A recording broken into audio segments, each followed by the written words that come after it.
Hi everyone, welcome to the part 2 of the yesterday's lecture.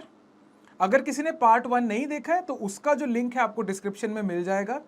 ये video series के अंदर हम लोग वीकली करंट अफेयर्स को कवर करते हैं 2 पार्ट्स के अंदर। पिछले हफ्ते के जो हॉट टॉपिक्स होते हैं करंट अफेयर्स के, जिनकी बहुत ज़्यादा प्रोबेबिलिटी होती है एग्जाम में आने के लिए, उनको हम 2 पार्ट्स में कवर करते हैं। This is the second part. My name is Rohit गर्चा, this is Abhimanyu IAS, which has more than 25 years of experience in this particular field and has given out more than 2200 positive selections since 1999. Let's begin the lecture, and for complete course watch till the end of the video, जहां पे मैं आपको detail में बताऊंगा कि what the master course of current affairs 2024 is all about.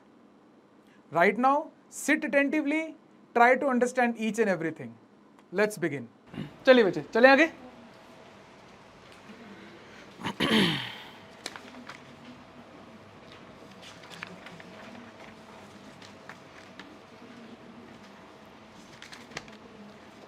Again ये वाला topic काफ़ी बड़ा टॉपिक था जो आपके सामने यहाँ पे ना, तो आई हैव प्रिसाइज्ड इट, है ना। बहुत समराइज करके मैंने आपको 6 टिपिंग पॉइंट्स दे दिए हैं और उनके एग्जैक्टली कि वो कहना क्या चाह रहे थे, और मोस्टली इसके अंदर सब कुछ कंप्लीट है, राइट।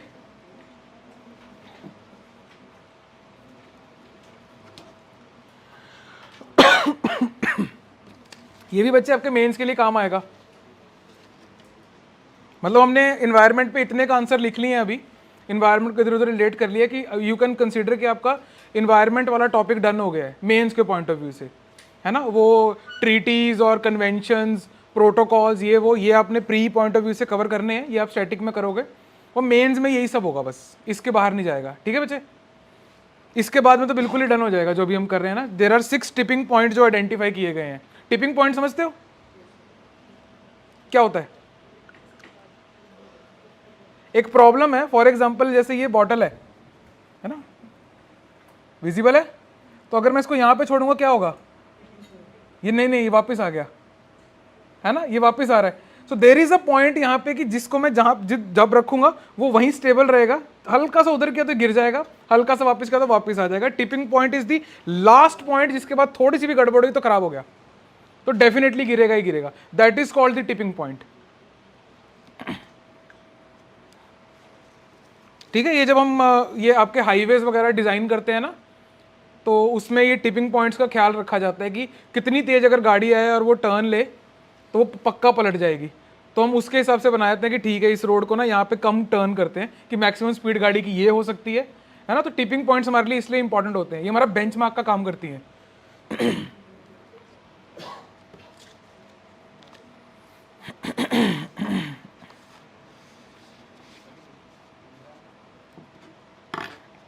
आइए बच्चे, फर्स्ट पॉइंट देखते हैं।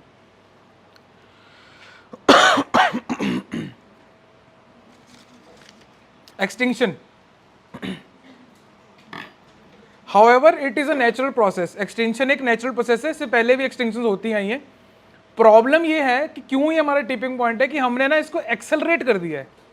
It was due to happen, it was bound to happen कि होना ही है, लेकिन जल्दी हो रहा है, right. So that is why it's a tipping point. क्या प्रॉब्लम है इससे, और एक्सटिंक्शन से क्या प्रॉब्लम होगी? क्या होता है अगर कोई स्पीशीज एक्सटिंक्ट हो जाती है? What is the problem behind it? पहले भी हुई है, बायोडाइवर्सिटी लॉस होगी। क्या हमारे पास यहाँ पे 4 लाख स्पीशीज थी, अब 3,99,999 है, एक कम होगी, फूड वेब का नुकसान होएगा। और बेसिकली जब भी कोई एक स्पीशीज को, इसका टर्म है एक, it is called the domino effect of extinction. जब कोई एक स्पीशीज बच्चे एक्सटिंक्ट होती है ना, उसके साथ में रिलेटेड और बहुत सारी हो जाती हैं, बैक टू बैक होती हैं। फॉर एग्जाम्पल एक आई थिंक नॉर्थ अमेरिका में या सेंट्रल अमेरिका में, I am forgetting, but there is this gopher tortoise. तो वो ना बरोज डिग करता है वो टॉर्टॉइज, अब वो एक्सटिंक्ट होने वाला है वहां पे उस एरिया के अंदर। साथ साथ में वहां पे एक गॉफर्स फ्रॉग है, वो भी साथ साथ एक्सटिंक्ट होता जा रहा है, जस्ट बिकॉज कि वो वाली टनल्स को और बरोज को यूज करता था, right. So this is called the domino effect of extinction. यहां पे ना अगर फैक्ट पॉइंट लिखना चाह रहे हो तो साइड पे लिख लीजिए आप।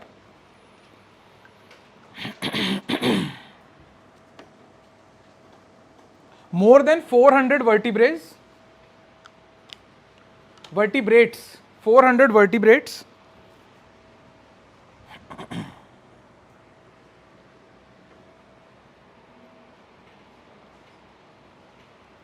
have been wiped out in last 100 years.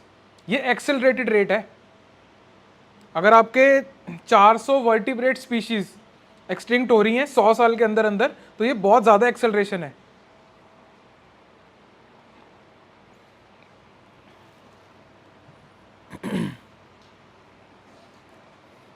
इसी के अंदर आप एक और पॉइंट लिख लीजिए, domino effect. The disappearance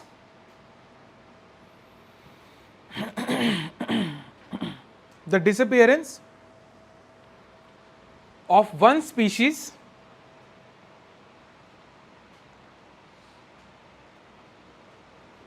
can trigger the extinction of, ये समझ में आ रहा है पॉइंट? ये वाला सिंपल है.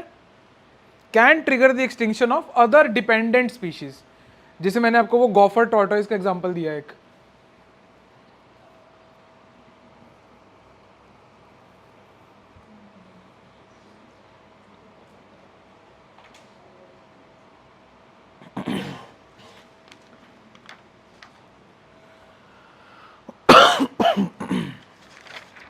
Next is depleting ground water. ये टिपिंग पॉइंट आइडेंटिफाई किए. यहां पे आप एग्जांपल दे सकते हो साइड पे सब्सटेंशिएट करने के लिए इसको. 78% of wells in Punjab are labelled as over exploited.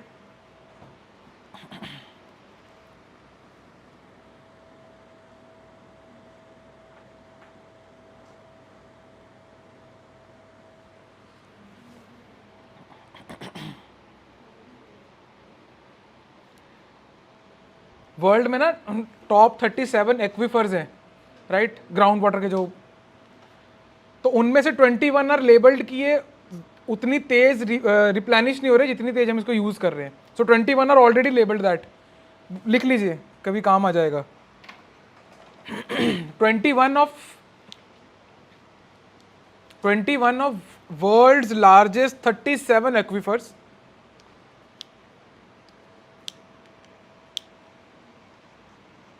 are depleting faster than they can be replenished.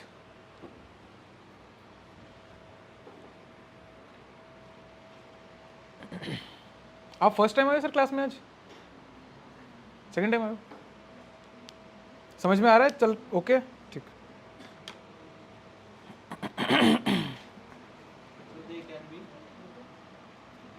Replenished मतलब आपकी बाल्टी भर नहीं रही, आप मग्गे निकाली जा रहे हो तो बाल्टी क्या हो जाएगी एक समय पे? खाली हो जाएगी. बस वही है.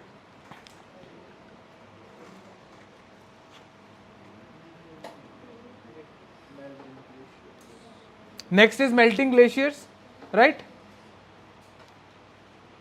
Fourth one is important, interesting भी है. इसको टिपिंग पॉइंट बोला गया है. Space debris. इसके ऊपर हमने सवाल भी लिखा हुआ है शायद, है ना? क्वेश्चन लिखा हुआ है, आंसर था एक कोई. करंटली राइट नाउ जो current data that is 34,260 objects are there in space right now, जो ऑर्बिट कर रहे हैं अर्थ को. और उसमें से 25% है जिससे हम काम ले रहे हैं.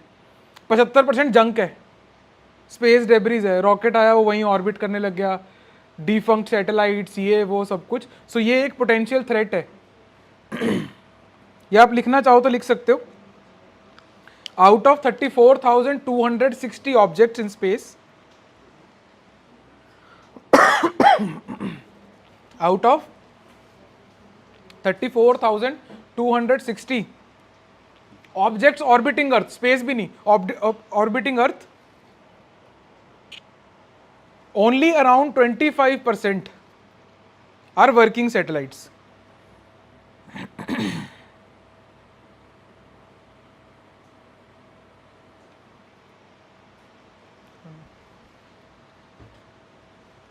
और इनकी जो, अगर आप ऑर्बिट कर रहे हो ना, ये जो जिस जगह पे ये सारे आपके ऑब्जेक्ट्स ऑर्बिट कर रहे हैं, इनकी जो स्पीड है दैट इज रफली around 25,000 kilometre per hour.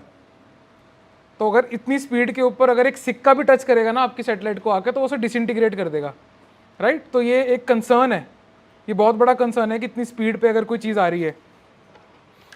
This is called the concept of momentum. जैसे फॉर एग्जाम्पल इफ आई से कि देर इज अ ऑब्जेक्ट, वो बहुत स्लो जा रहा है, लगभग 1 किलोमीटर पर आवर की स्पीड पे, तो क्या उसको रोक लोगे आप? तो what if it's a train?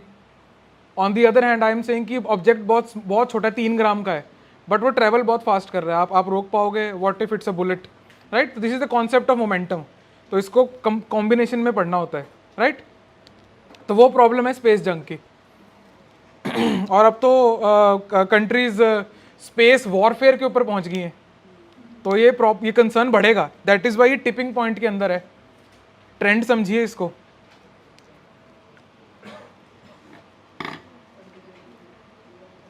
Next is unbearable heat.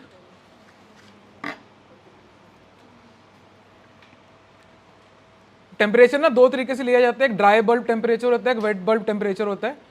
वो ह्यूमिडिटी को मेजर कर लेता है। अगर आप दोनों चीज़ें मेजर कर लो ना, फॉर एग्जांपल अगर ह्यूमिडिटी ज़्यादा होएगी, है ना, तो आपकी बॉडी से स्वेट आएगा तो सही, लेकिन इवेपोरेट नहीं होगा, राइट। तो वो क्या करते हैं कि एक टेम्परेचर है, उसका बल्ब होता है ऊपर, थर्मोमीटर है, दोनों में एक के ऊपर नहीं लगा होता क्लॉथ, दूसरे पे वेट क्लॉथ लगा देते हैं, तो दोनों के टेम्परेचर वेरिएशन से आपको रिलेटिव ह्यूमिडिटी पता लगती है। तो अगर वो 35 डिग्री से एक्सीड कर जाए, दैट मीन्स आप लोग तो सर्वाइव कर जाओगे, क्योंकि हमें आदत है बीच बीच में हाई ह्यूमिडिटी में सर्वाइव करने की। लेकिन जिसको नहीं आदत, जो कि वर्ल्ड को नहीं है, तो ये कंसर्न है, राइट। तो ये आपको प्रॉब्लम्स देगा। Last is uninsurable future, such a beautiful point. Uninsurable future, insurance आगे देखो, यहाँ पे इंटीग्रेशन देख रहे हो आप जरा, और ये यूएन ने कहा है और वो आईआरडीआई की अलग है। और आई थिंक कि अभी हमने लास्ट टाइम उसके ऊपर जेंडर पे गैप के ऊपर एक सवाल लिखा था, जेंडर पे गैप और लेबर गैप के बीच में, उसके ऊपर आर्टिकल्स अब आने शुरू हुए हैं। इफ़ यू नोटिस, उसके बाद में आर्टिकल आया, आप लोगों ने पहले आंसर लिखा था, है ना। कोई आया भी था आप में से वहाँ पे कि वो क्योंकि आर्टिकल बाद में है इसलिए मैंने आंसर ऐसा लिखा था। तो लेट मी टेल यू कि आपको सवाल एडवांस में ही दिया जाता है। वो भी जो आर्टिकल मैं जो चाह रहा हूँ, मैं चाह रहा हूँ कि आप उस आर्टिकल लिखने वाले के लेवल पे पहुँच जाओ। उसका कंटेंट मत कॉपी करो, आप ये देखो वो क्यों डाटा उठा रहा है, कौन सा डाटा उठा रहा है। यू आर दी वंस जिसने वो आर्टिकल लिखने हैं, right. And I was glad to see कि जो हमारा ट्रेंड चल रहा है ना, कि जो हम क्लास में डिस्कस कर रहे हैं उसके 2 हफ्ते बाद में आर्टिकल्स आने शुरू हो गए हैं उस चीज़ पे। दैट मीन्स कि हमने ट्रेंड अच्छा आइडेंटिफाई कर रखा है। So if you guys somehow cross the prelim stage, तो आपको मेंस में अच्छी खासी एज मिलने वाली है, जो हम इन दिनों मेहनत डाल रहे हैं, राइट। कंसिडरेबल एज मिलने वाली है ना। तो जो यहाँ पे होता है उसको ऑनेस्टली फॉलो कीजिए प्लीज़, है ना। जैसे हमने लास्ट टाइम डिस्कवर किया था, एक सर्वे किया था ना कि आप में से कौन कौन लोग जॉब करता है, तो आप में से कोई नहीं करता है, और आप लोगों का एक ही काम है, तो वो करना है, बस एक काम करना है। आइए बच्चे, अनइंश्योरेबल फ्यूचर, इसका मैं अगर आपको सिर्फ आसान भाषा में ये बताऊं कि अगर आपको ये नहीं ना पता होगा कि आपका कल सिक्योर है या नहीं, you cannot do anything. आप डर में जियोगे। One fear that is common across all the species is the fear of death, right. ये कॉमन फियर है ना। तो अगर आपको आपका फ्यूचर इंश्योर्ड नहीं है, कोई भी चीज़ से फियर आ सकता है, अगर फ्यूचर इंश्योर्ड नहीं है तो आपके लिए एक प्रॉब्लम है ये। तो ये स्ट्रेट फॉरवर्ड वो पॉइंट है। ठीक है बच्चे, चलें आगे।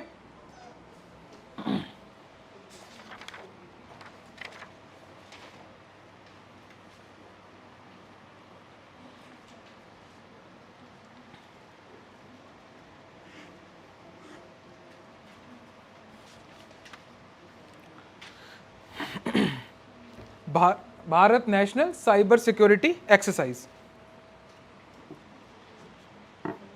ये सबसे पहली बात तो ये सर्ट इन ये उसने नहीं करवाया है, right. Just mark it down कि ये किसने करवाया है, नेशनल सिक्योरिटी काउंसिल सेक्रेटरीट। ठीक है जी, इसको मार्क कर लो। अगर किसी को डाउट है कि कोई कंफ्यूज हो सकता है कि सर्ट ने तो नहीं करवाया, कंप्यूटर इमरजेंसी रिस्पांस टीम, अगर उसने नहीं मतलब तो वो आप मेंशन कर सकते हैं बच्चे,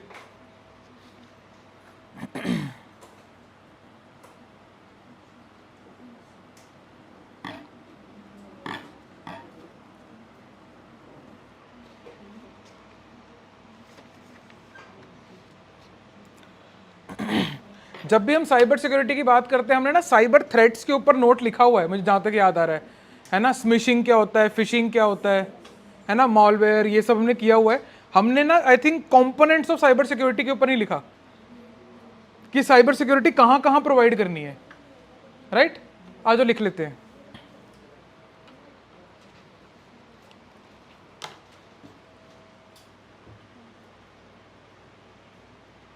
दिशारा निकल गया, तुम 3 कैसे बच गए? अच्छा सबसे बढ़िया बात इसमें मेरे को ये लगी, ये खुद हंस पड़ा बोल के। क्या कुछ इशू है क्या इधर? अच्छा टिपिंग पॉइंट पे आ रखे हो, उनको बुलाने की जरूरत है कि हो गया, सॉर्ट हो गया? ठीक है, पानी पुनी पीते रहा करो वैसे बीच में, है ना। जितना हाइड्रेटेड रहोगे मेरे लिए अच्छा है, थोड़ा अटेंशन स्पैन करेक्ट रहेगा आप लोगों का, क्योंकि हफ्ते में एक ही क्लास होती है और ये बहुत ज़्यादा पावर पैक क्लास है। आई डोंट नो कि तुम्हें रियलाइज़ होता है या नहीं होता है, बट इसमें ना हम 3 घंटे के लिए बैठते हैं और हम इकोनॉमी से लेके international relation, environment, space, science tech, ये वो हम सब कुछ कवर करते हुए जाते हैं और अच्छी खासी डिटेल में कवर करते हुए जाते हैं। और अगर किसी ने पास्ट ईयर पेपर्स देखे हैं मेंस के और इन सब चीज़ों के, तो यही सवाल है। And I can challenge you to find those questions in your static notebooks, नहीं मिलेंगे आपको, वो यही है, यही देती हैं अपॉर्चुनिटी आपको, right? So I would suggest कि आप लोग थोड़ा सा पानी वानी लेके, मैं तो चाय वाय के लिए भी अलाउ किया हुआ है, चूल्हा रख लो पीछे कोने में, गरम गरम साथ में मेरे को दे दिया करो, है ना। बट ये बहुत इंपॉर्टेंट क्लास है आपके लिए। बाकी जब मैंने आपको स्टार्टिंग में बोला था कि इकलौता टीचर जो पूरा साल आपके साथ रहेगा, इकलौता, बाकी सब आएंगे, कंपोनेंट पढ़ाएंगे, चले जाएंगे। आई एम द वन जिसको आपको अनफॉर्चुनेटली बोलूंगा, दिल टूटेगा ना आपका।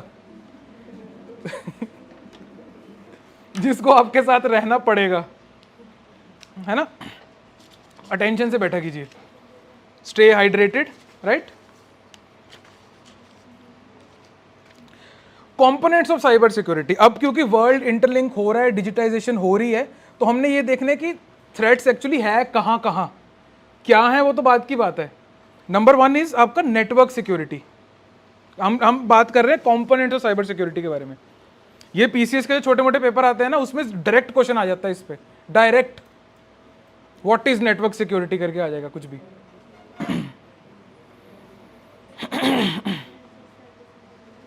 ये आपका सर्वर है फॉर एग्जांपल, राइट। ये आपके डिवाइसेस हैं सारे, जिसके अंदर आपका मोबाइल फोन और ये सब कुछ इंक्लूडेड होगा। ये वो जगह हैं जहां से आपका वो डाटा ले रहा है, सर्वर्स टाइप। तो नेटवर्क सिक्योरिटी इज सिक्योरिटी जो इस वाले एरिया को फोकस कर रहा है,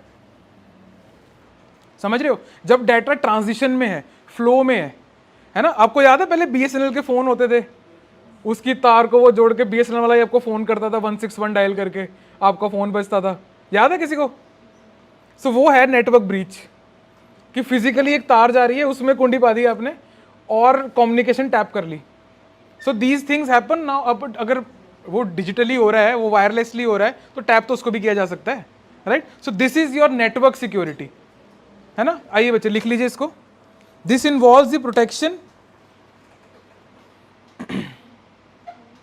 this involves the protection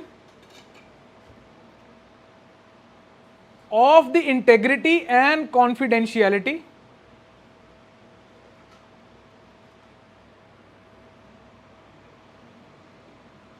protection of the integrity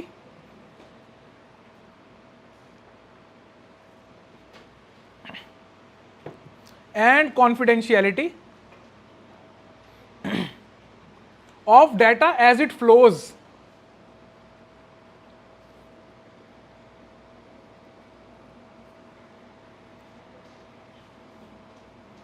मतलब आपने किसी को चिट्ठी डाली, किसी ने चिट्ठी पढ़ ली, वही बात है इसमें कि as the data as it flows, अगर वहां पे किसी ने ब्रीच कर लिया, दैट इज कॉल्ड कि ये आपका नेटवर्क सिक्योरिटी ब्रीच हुआ है। Next is and point security.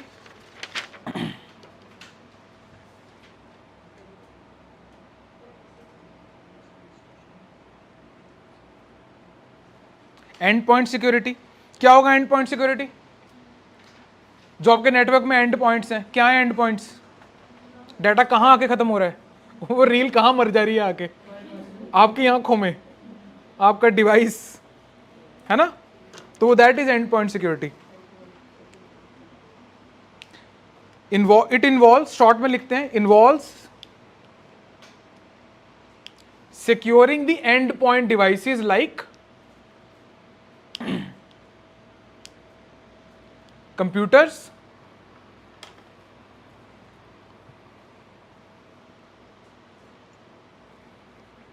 smartphones, और अगर आपको आधा नंबर फालतू चाहिए, and IoT devices।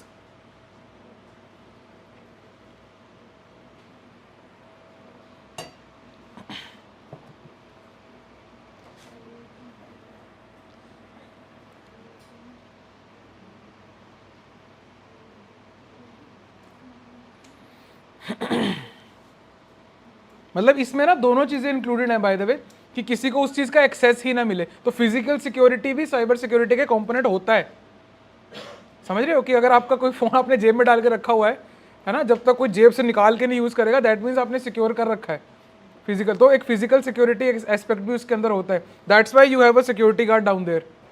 That's why first floor second floor के ऊपर वहाँ पे वो रेटिना स्कैन्स और वो सब लगे हुए हैं, कि एटलीस्ट आप साइबर सिक्योरिटी करना चाह रहे हो, ये तो रोको, कोई घुस के ही ले गया तो क्या करोगे आप। Next is application security.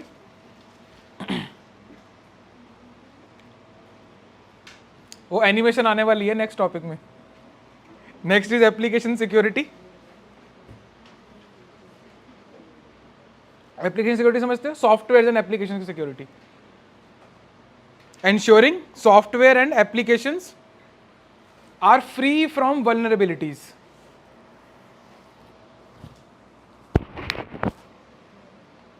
are free from vulnerabilities। नई जो चीज आई है that is cloud security. Next is cloud security.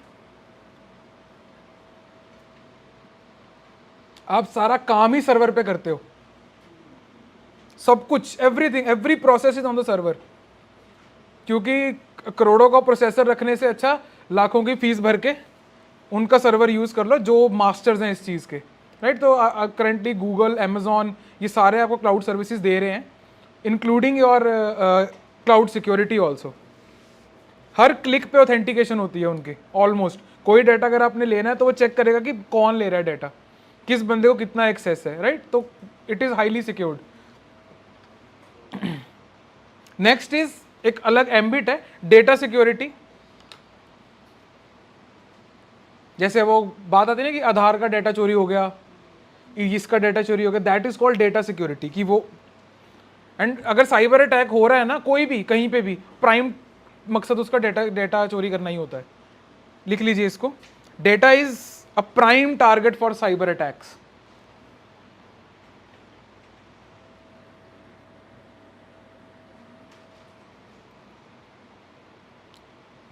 Take 20 seconds and tell me what is the weakest link in cyber security?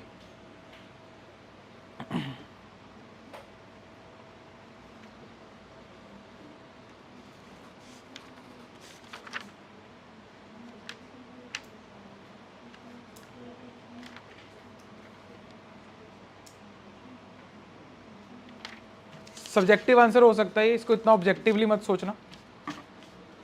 You can give an answer और तुम justify भी कर सकते हो तो वो करेक्ट होगा, पर सोचो जरा। जितने साइबर अटैक्स के बारे में पढ़ा है, सोचो अगर एक चीज होती तो ना होता वो। केवमैन टाइप आंसर मत देना।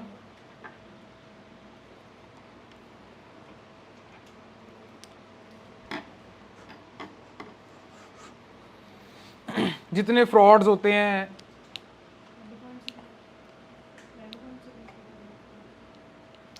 And she saying and point security.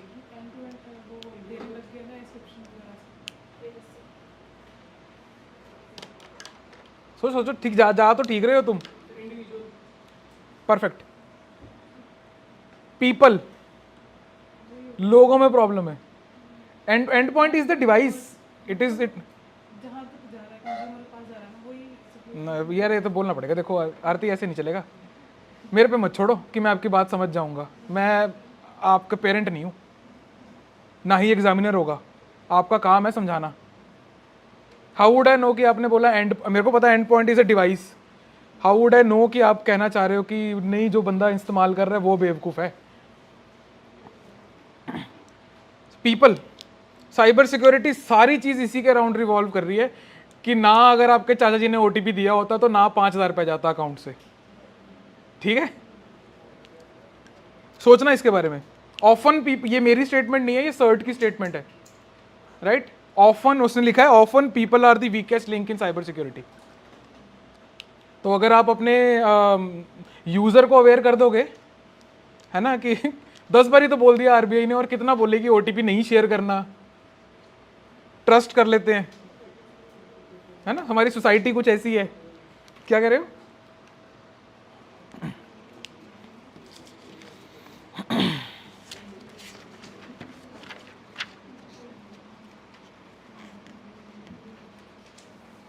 तो जब हम साइबर सिक्योरिटी मेजर्स देंगे तो क्या हो सकते हैं वो, आज फटाफट करते हैं, छोटी सी एक्टिविटी है। अगर साइबर सिक्योरिटी मेजर्स हम लेना चाहें तो क्या क्या हो सकते हैं? सारे वो कर दो ना, अभी हमने देखा तो है, कंपोनेंट सारे एक एक करके सिक्योर करने शुरू कर दो। साइबर सिक्योरिटी मेजर्स चाहिए हमें, साइबर सिक्योरिटी को इंश्योर करना है, क्या करोगे? बोलो बोलो। ओए बोल दो, बहुत हो गया तुम्हारा, ऐसे मत करो। क्या करोगे? साइबर सिक्योरिटी समझते हो? साइबर सिक्योरिटी के लिए क्या मेजर्स लोगे आप?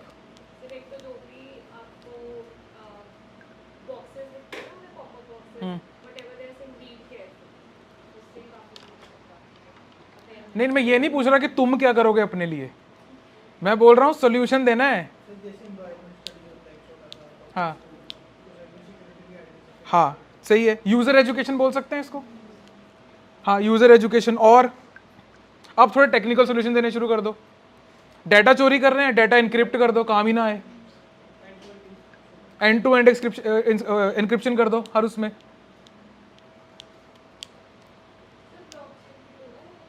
क्या चीज बचे? हाँ, एनक्रिप्शन की टेक्निक है वो। ब्लॉकचेन में ऐसा होता है कि दो डिवाइसेस आपस में ही इंटरेक्ट कर लेते हैं, अगले वाला इससे करेगा, अगले वाला इससे करेगा। अगर आपने एक डिवाइस को तोड़ भी लिया तो आपने सारा डेटा नहीं लिया, आगे पीछे वाला एक ही मिलेगा आपको। It is highly encrypted. Blockchain, blocks of information और आपस में चेन से जुड़े हुए, ब्लॉकचेन। और आईएसपीस,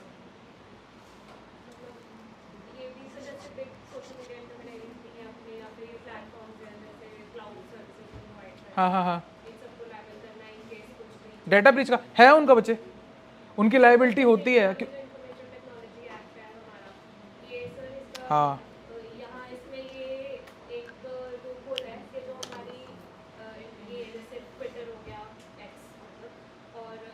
नहीं नहीं, यू कैन से बट हाँ।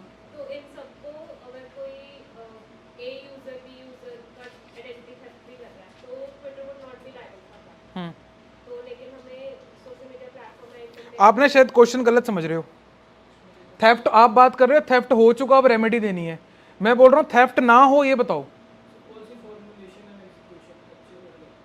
आप भी सेम ही बात बोल रहे हो। आप बात कर रहे हो कि यार ट्विटर को लाइबल करो, उसका नुकसान हो गया। हाँ, अच्छा, प्रिवेसी, ठीक है ठीक है। तो वो आपके इंक्रिप्शन में आ तो गया बच्चे, डेटा शेयर ही ना हो। फायरवॉल्स, हाँ फायरवॉल्स, इसको बोलते हैं आईडीएस बोलते हैं इसको, इंट्रूजन डिटेक्शन सिस्टम्स।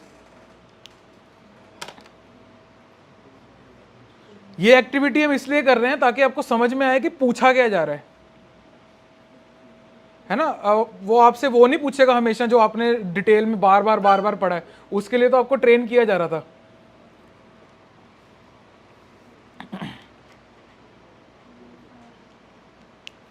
एक पीयूष आपके वाला उस सेंस में बन सकता है कि that we should have a incidence response plan.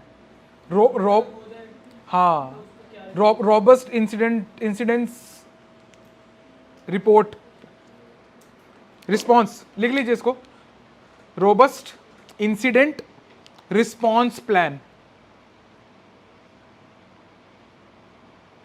तो मतलब अगर आप टाइमली एक्ट कर जाते हो ना किसी साइबर सिक्योरिटी के कुछ ब्रीच हो गया, तो आप एक्चुअली मामला कंट्रोल में आ जाता है, कोई इतनी बड़ी बात नहीं होती है, टाइमली एक्ट करना होता है बस। हाँ यस, उसमें डिवाइड कर सकते हैं, वेरी गुड यार। चलो पीयूष ने एक अच्छा पॉइंट बोल दिया, इस टॉपिक को यहीं रोक देता हूं मैं, आगे चलते हैं।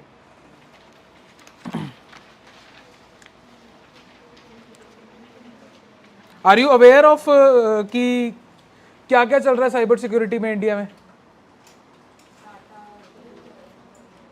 नाम के साथ में साइबर स्वच्छता केंद्र के बारे में सुना है? साइबर स्वच्छता केंद्र, CCPWC, ये इन सब, आ जाओ यार लिख लेते हैं।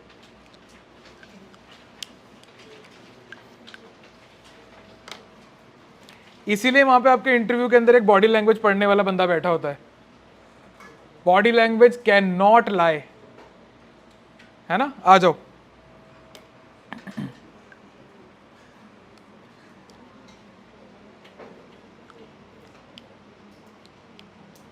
Initiatives for cyber security in India, ये आपका काम आसान कर देगा। वैसे साइबर सिक्योरिटी में जब आपको लिखवाने वाला हूं ना, यही हो रहा है बस। नंबर 1 सर्ट इन, जिसको पता है वो मत लिखना चाहे, कैपिटल्स में CERT-IN।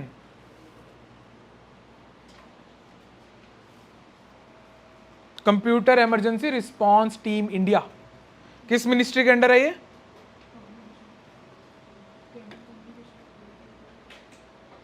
सोचो थोड़ा सा और, IT, मिनिस्ट्री ऑफ माइटी नहीं है वो, मिनिस्ट्री ऑफ इलेक्ट्रॉनिक्स, हाँ ministry of electronics and information technology.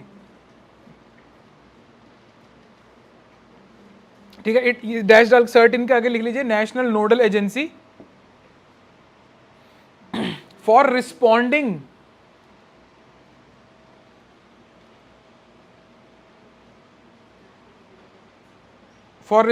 To incidents, है ना? साइबर सिक्योरिटी का कोई भी इंसिडेंट होगा इंडिया में, सबसे पहले सर्ट इन पहुंचेगी।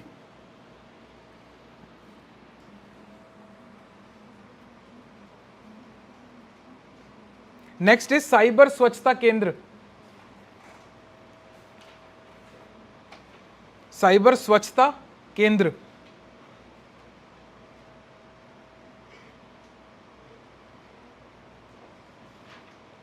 ये आपका, इसको मतलब इंग्लिश में बोला जाता है botnet cleaning and malware analysis centre. तो ये डिटेक्ट करता है कि क्या क्या मॉलवेयर चल रहे हैं इंडिया में, कैसे, और उनके सॉल्यूशंस और टूल्स भी प्रोवाइड करता है, right? Malware is nothing but a malicious software. Malicious means जिसका इंटेंट आपको हार्म करने का होता है, एक ऐसा सॉफ्टवेयर जिसकी इंटेंशन आपको हार्म करने की है, राइट? चाहे वो डाटा ब्रीच की हो, चाहे वो आपका पीसी लॉक करने की हो, चाहे कुछ भी हो, डाटा ब्रीच नहीं हुआ, चोरी नहीं हुआ, लेकिन आप भी के पीसी के ऊपर इनक्रिप्ट हो गया। एक वो आया था ना अभी लास्ट ईयर, बहुत चला था वो, पेट्या, PETYA सॉफ्टवेयर था, अटैक हुआ था, आप ही का पीसी है, सारा डाटा आप ही के पीसी के ऊपर इनक्रिप्ट कर दिया और पैसे की डिमांड कर दी कि जैसे ही पैसे भरोगे आपका पीसी अनलॉक कर दिया जाएगा। और अभी तो आपको छोटी बात लग रही होगी कि यार फोटो ही है, क्या करना है ना? बट अगर आपके पास में क्रूशियल डाटा होता है, कंपनीज का data, my very close friend of mine has paid 90,000 rupees, क्योंकि कंपनी का डाटा था उसके अंदर, और कंपनी बड़ी कंपनी थी और बता नहीं सकता था, 90,000 रुपये भरना पड़ा था, सब कुछ करके देख लिया था, 28,000 उससे पहले दिया था कि कोई लोकल हैकर कुछ को ठीक कर दे, पर नहीं हुआ। ही हैड टू पे 90,000, और हर दिन बढ़ता रहता है वो, कि स्टार्टिंग में 15 की डिमांड हुई, फिर ऐसे ऐसे ऐसे ऐसे, और आपका डेटा लॉक हो जाता है उसमें, राइट? सो ये फंसने वाली चीज़ है, आप सोच के देखिए कि अगर इफ़ यू हैव टू पे 90,000 फॉर योर ओन डिवाइस और आपने कुछ किया भी नहीं, right? Next is cyber crime prevention, cyber crime prevention against women and children, cyber crime prevention, CCPWC, cyber crime prevention एक और खतरनाक चीज पता है क्या है, क्यों ये इतना बड़ा कंसर्न है? साइबर सिक्योरिटी, ये जो थ्रेट होता है ये एक क्रिमिनल चीज है, और पब्लिक ऑर्डर और लॉ एंड ऑर्डर का मुद्दा है, ये लॉ एंड ऑर्डर का मुद्दा है बेसिकली। और लॉ एंड ऑर्डर किसका सब्जेक्ट है? State. Law and order state subject है ना। अब स्टेट सब्जेक्ट है, इतने बड़े बड़े थ्रेट्स आ रहे हैं, है ना, और स्टेट्स को डील करना है इसके साथ में, राइट? तो वो एक मिसमैच है इस पूरे के अंदर, अगर आप पूरी चीज को समझ पा रहे हो तो। और ये जो है दिस इज ब्रैकेट में लिख लीजिए इसमें, financial assistance provided by ministry of home affairs, ये इंपॉर्टेंट है। फाइनेंशियल, ये CCPWC के बारे में बता रहा हूं मैं आपको। Financial assistance provided by ministry of home affairs to all states and UTs, ताकि वो अपनी साइबर फोरेंसिक्स को मेंटेन कर सकें, अपग्रेड कर सकें। तो ये उसके लिए है, ये फाइनेंशियल एड है ये बेसिकली।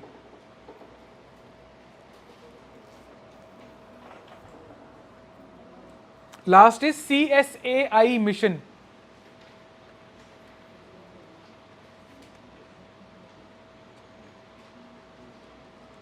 हाँ करते रहो, मैं कौन सा कुछ कह रहा हूं।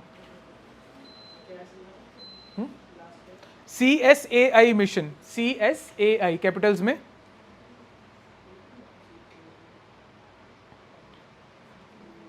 बेसिकली ये इंडिया और US के बीच में एक डील टाइप है कि वो कोऑपरेशन करेंगे एनीथिंग रिलेटेड टू इंटरनेट, जिसके अंदर आपकी internet security, data sharing, servers, ये वो सब कुछ है। बड़ी लंबी सी फुल फॉर्म है ये, बाद में आप देख लेना इसको एक बार ना। बस आप याद रखो कि CSAI इंडिया और US के बीच में एक कमिटमेंट है।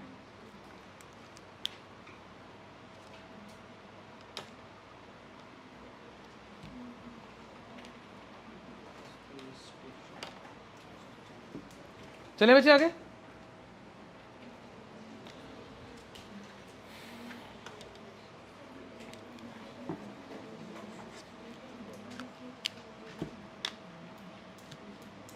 अगला टॉपिक पढ़ने से पहले ना let me highlight something for you, जो शायद आपके लिए थोड़ा सा इंटरेस्टिंग होगा। क्यों स्पेस मिशन पे पैसा लगता जा रहा है वर्ल्ड वाइड? स्पेस इंडस्ट्री ने आप लोगों को ऐसी टेक्नोलॉजीज, क्योंकि वहां जाते हैं टॉप माइंड्स, तो उन्होंने आपको ऐसी टेक्नोलॉजीज दी हैं जो आप आज रेगुलरली यूज करते हो, लेकिन वो बनी नहीं थी आपके लिए। फॉर एग्जाम्पल, रॉकेट नेविगेशन के लिए सैटेलाइट्स लॉन्च की गई थी, जो कि आज आपका GPS का काम दे रहा है, ताकि हमको जैसे ही पता लगा कि यार बैकग्राउंड रेडिएशन है वो एक्सरेज में आ रही हैं, देन वी मेड डिटेक्टर्स जो कि एक्सरेज को डिटेक्ट कर सके उस लेवल पे। अब आपको पता है कि एक्सरे के बिना आपकी मेडिकल फील्ड काम ही नहीं कर सकती। सो स्पेस के अंदर जब आप पैसा लगाते हो ना, तो बैकग्राउंड के अंदर ये चल रहा होता है कि वो ऐसी ऐसी टेक्नोलॉजी डेवलप कर देते हैं, ऐसे वाले टायर्स जो कभी फ्लैट नहीं होते, राइट? टायर टेक्नोलॉजी बहुत, नासा ने बहुत ज़्यादा एडवांस कर दी थी जब मून के लिए वो उन्होंने रोवर बनाना था ना, जिसके ऊपर ह्यूमन ने बैठना था, है ना। वो बहुत सारे टायर्स उसने डेवलप करने, बहुत different types of tyres develop किए थे, राइट?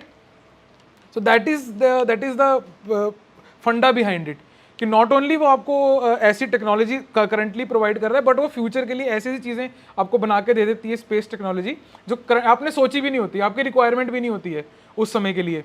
Various tools, right? जैसे फॉर एग्जाम्पल मैनुअल स्कैवेंजिंग के अंदर देयर इज अ टूल जो आप यूज़ करते हो, I am forgetting the name of the tool, but वो सबसे पहले एज इंटरनेशनल स्पेस स्टेशन के ऊपर as an arm, Canadian arm बोलते हैं उसको, उसकी तरह यूज़ किया गया था उसको, बाद में इंटीग्रेट किया उसको आपके सीवेज क्लीनिंग के अंदर, राइट?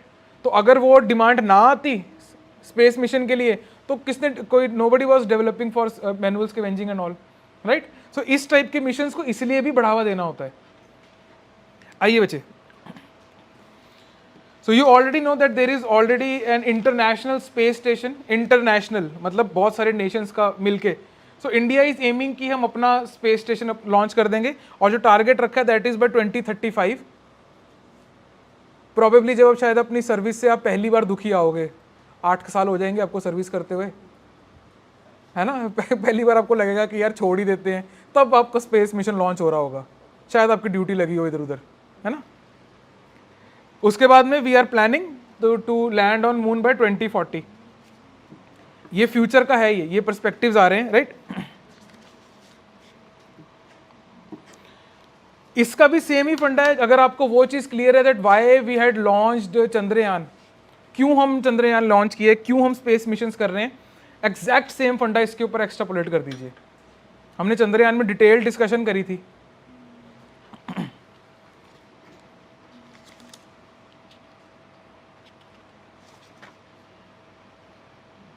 एक बारी बच्चे इसके ना ऑब्जेक्टिव्स अगर आप देखेंगे उस पर नजर मारिए। साइंटिफिक एडवांसमेंट, ये मैंने आपको एग्जांपल दिया कि क्या मतलब है साइंटिफिक एडवांसमेंट का।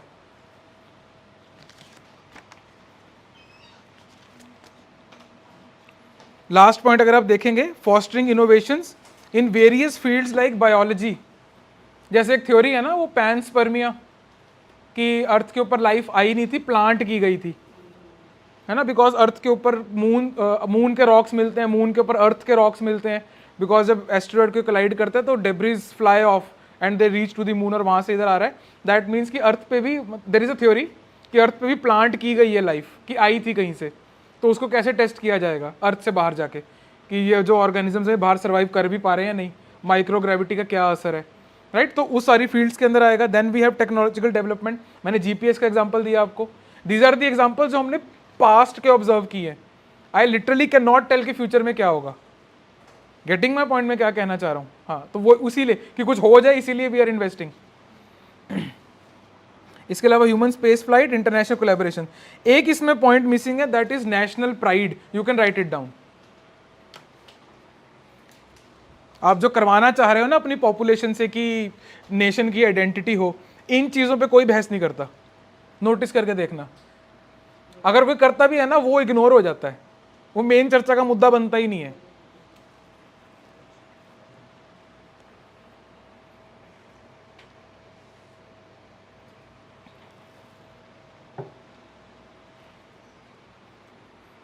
चले आगे।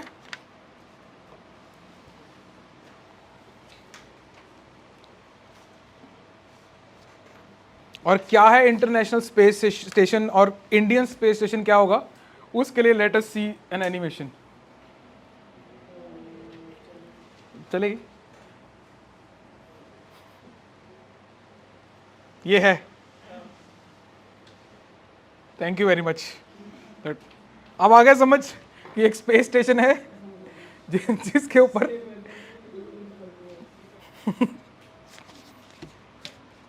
बहुत ज्यादा बिल्डअप कर दिया था कि मैंने इस चीज के लिए। That means I was successful. यही करना था। तुम लोगों के आंसर पढ़ता हूं मैं, तुम्हें पता है 2.5-3 घंटे लग जाते हैं कई बार। और फिर मेरे को ये होता है कि अगर मैंने सच लिख दिया तो मुंह छोटे हो जाएंगे इनके।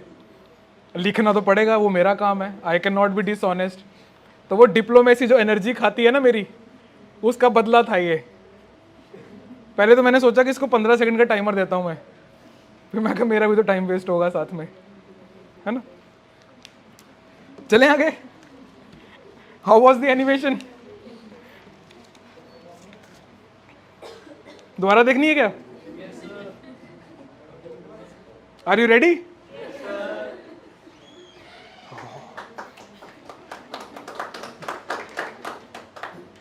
Thank you. चलिए आ जाओ।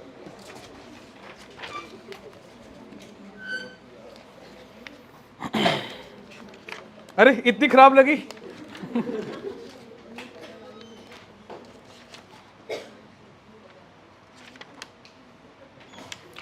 बच्चे जब भी हमने अभी जैसे हम स्पेस डेब्रिज वगैरह की बात कर रहे थे, तो हमारे स्पेस सेक्टर के भी कुछ चैलेंजेस हैं बाय द वे। उसके अंदर ना आप जब भी आप पढ़ो एक बार आप लिख लीजिए चैलेंजेस इन स्पेस सेक्टर।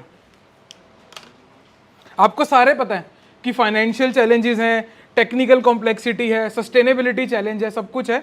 उसके अंदर एक जो चीज ऐड हुई है ना पिछले कुछ दिनों में, जो आपको कन्वेंशनल टेक्स्ट बुक्स में नहीं मिलेगी,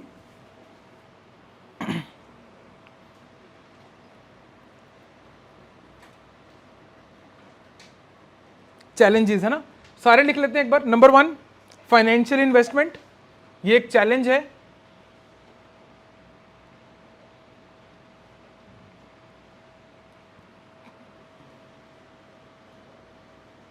समझ रहे हो क्यों चैलेंज है ये? इंडिया के लिए चैलेंज है क्योंकि हमारे पास पॉपुलेशन है जिसको सर्व करना है। वो डिबेट जो आती है ना, वो एक चैलेंज है, उसको हम हमेशा जस्टिफाई तो कर देते हैं, लेकिन हमारा मन नहीं मानता। अगर कभी सोच के देखो आप, हम जस्टिफाई कर देते हैं उस चीज़ को कि वो करना है, लेकिन अंदर अंदर तुम्हें कहीं लग रहा होता है कि यार क्या करना है ऐसे झंडे का, है ना? सोच के देखो, वी कैन जस्टिफाई कि क्यों ज़रूरी है। मैंने वो भी बता दिया आपको कि आज जो जीपीएस यूज़ कर रहे हैं उस वजह से है ये वो। So that's why it's financial investment is a challenge. ये आपको इंटरव्यूअर फंसाएगा आपको इस चीज़ पे। आइडिया क्लियर रखना है इस पूरे मुद्दे के ऊपर कि अब क्या कहना चाहते हो, क्या करना चाहते हो। मेरा क्लियर नहीं है, मेरा मन नहीं मानता कभी भी कि आपकी पॉपुलेशन अगर सफ़र कर रही है ना, तो मैं चाहूँगा कि ये सफ़र ना करें फॉर वट एवर रीज़न। कैसे भी आपको सही करना है उसे, आप भी फंसोगे। Next is sustainability.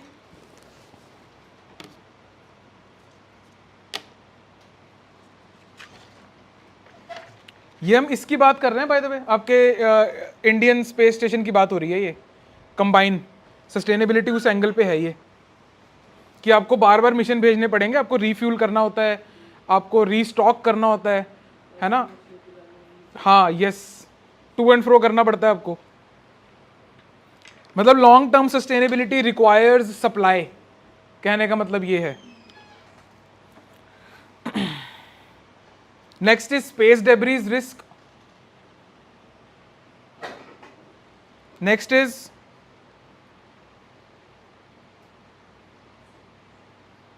There are certain countries जो आप वो मानती हैं कि उनका जो कंट्री के ऊपर वाला जो स्काई है ना, वो सारा उनका है, तो आप वहाँ से अपना सैटेलाइट और वो सब निकाल नहीं सकते। देयर आर सर्टेन कंट्रीज उसके अंदर, है ना? तो वो भी एक चैलेंज होता है, लिखेंगे नहीं उसको, वैसे वो इंटरनेशनल कंपटीशन का चैलेंज है वो, बट ज़रूरत नहीं है। नेक्स्ट इज आपका स्पेस वॉरफेयर।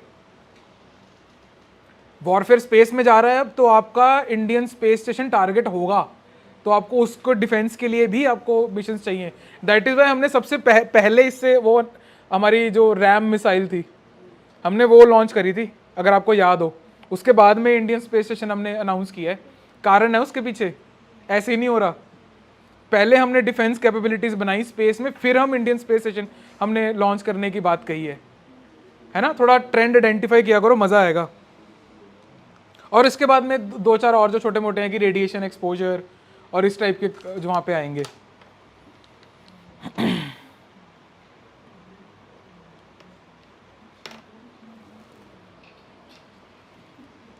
चले बच्चे आगे, सिंपल इनफ। आई थिंक वो एनिमेशन से आपको पूरा समझ में आ गया होगा। अगर वो ना होती आज फिर कहाँ कुछ होना था क्लास में। कोशिश करते रहूँगा आपको ऐसी हाई एंड एनिमेशंस में लाता रहूँ एज एंड व्हेन रिक्वायर्ड, आप लोगों को इंटेलेक्चुअली स्टिमुलेट करते रहेंगे।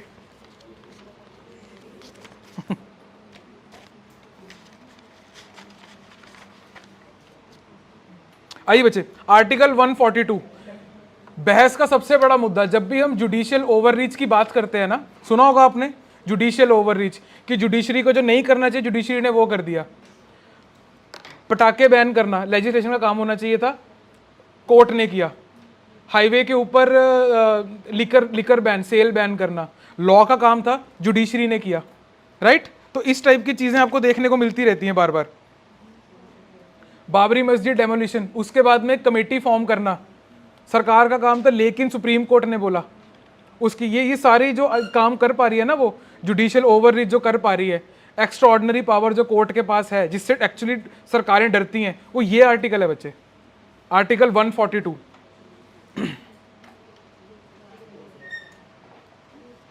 Bhopal gas tragedy, right? तो उसके बाद में जो कंपनसेशन था ना, आप ये ले लो,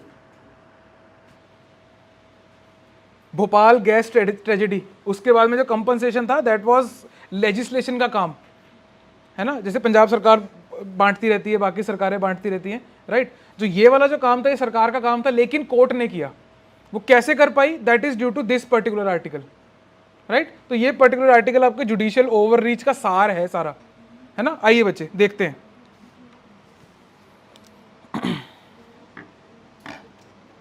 कॉन्टेक्स्ट पढ़ने की जरूरत नहीं है, वो इतना इंपॉर्टेंट नहीं है बच्चे। आप अपना आर्टिकल 142 पे आइए।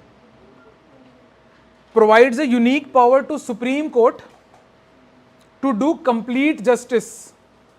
कंप्लीट जस्टिस का क्या मतलब हुआ यहां पे? लॉ के अंदर कहीं अगर मान लो कोई ऑफिसर है ना, एग्जीक्यूटिव है, he is bound by the law, है ना, वो उसमें बंधा हुआ है, वो उसके बाहर नहीं जा, आप लोग भी नहीं जा पाओगे। लेकिन अगर कुछ दिख रहा है कि यार ज्यादा नुकसान हो गया, इसकी कंपनसेशन जितना लॉ में लिखा है उससे ज्यादा होनी चाहिए, या लॉ में कंपनसेशन लिखी ही नहीं है ना, और आप नहीं दे सकते हो, तो वहां पे कंप्लीट जस्टिस नहीं होता। तो वो कंप्लीट जस्टिस करने के लिए वी हैव आर्टिकल 142, है ना, जुडिशियल ओवररीच का एक आर्टिकल है ये, by the way. At times the law और statute may not provide a remedy, वहां पे आर्टिकल 142 प्ले में आता है, और सुप्रीम कोर्ट अपने दायरे से बाहर जाके लॉज बनाता भी है, काम भी करता है।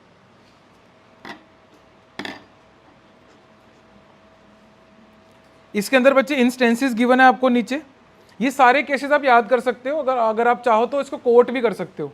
ये आपको सुप्रीम कोर्ट की इंटरनल वर्किंग में एक वो देता है, इनसाइट देता है, ये खिड़की है अंदर झांकने के लिए।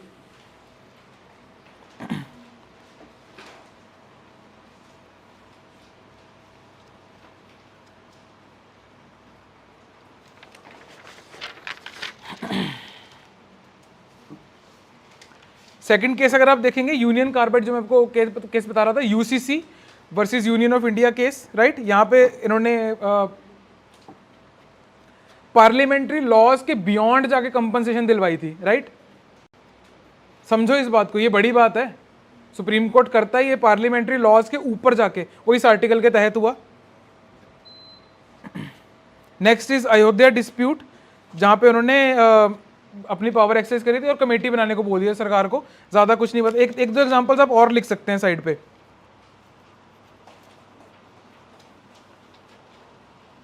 एक ही एग्जांपल लिखिए आप, लिकर बैन केस, आपको ज्यादा समझ में आएगा।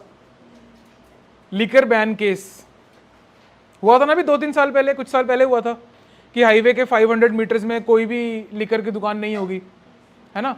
बट वो कितनी स्वीपिंग स्टेटमेंट है, आप सोच के देखिए। एक ऐसा गांव जो बसा ही 500 मीटर के अंदर है और आसपास के दूर दूर तक गांव नहीं है, आपने उसकी चॉइस कैसे खत्म कर दी? No exceptions at all. लेकिन लॉ आपको एक्सेप्शन देता है क्योंकि डिटेल्ड होता है। पार्लियामेंट्री लॉ जब आता है तो वहां पे मोटे मोटे पॉइंट्स आते हैं, लेकिन जब तक वो ट्रांसलेट होता है बच्चे, जो कि आप करोगे, वो डिटेल्ड हो जाता है बहुत ज्यादा।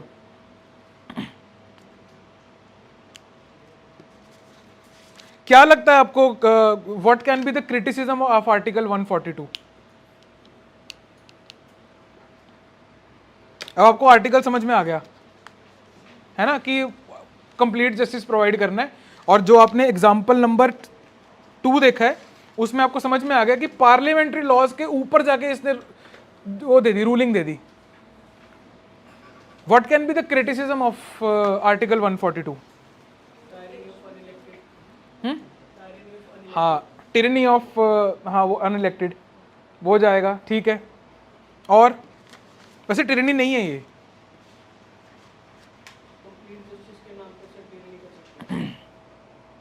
थोड़ा मतलब you are on the right track, इसको ना राइट वर्ड दे दो।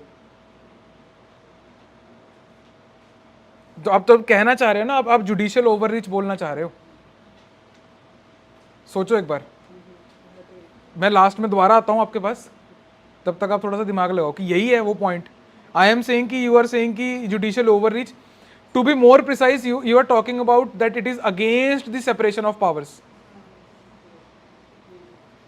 यही है। प्लीज अभी भी रुक जा, थोड़ा सा सोच ले, क्या पता कुछ नया निकल के आए, लास्ट तक रुक जाए। हाँ भाई, बाकी बताओ और क्या क्रिटिसिज्म हो सकता है? It is against separation of power, separation of power नहीं होती तो पावर कंसंट्रेट होती है ना। और जो जुडिशियल ओवररीच, हाँ बिल्कुल, जुडिशियल ओवररीच तो है ही है, समझना इस पॉइंट को, टेढ़ा है। जुडिशियल ओवररीच तो है ही है, this article promotes judicial overreach. सोचो, this article enables the judiciary to overreach. तो जुडिशियल ओवररीच तो है ही है, वो तो लॉयर्स ने बनाया हुआ कॉन्स्टिट्यूशन है यार, वही खेल रहे हैं उसमें, तो वो तो करेंगे ही घपला इधर उधर, वो तो चलता ही रहेगा। This article promotes judicial overreach, do you agree? और एक आधा ही और है बस। हाँ बच्चे लास्ट बोलो बोलो क्या कह रहे हो? आ रहा है कोई पॉइंट आ रहा है दिमाग में? फिर एक बता ही दो चलो, अब आपसे बात हो ही गई है शुरू तो। इसमें ना ये वाला पॉइंट देखो आप एक बार बच्चे, आपको शायद इससे थोड़ा क्लियर होगा। जो फर्स्ट है ना, article 142 of the constitution provides a unique power to Supreme Court to do complete justice. What is complete justice?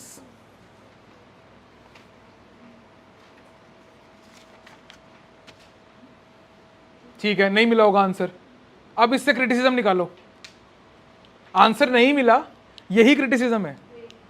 Yes, ambiguity है ना, आपके सामने ही है सारे पॉइंट्स, मैं बता रहा हूं, कुछ कुछ नया नहीं है। आ जाओ अब लिख लेते हैं।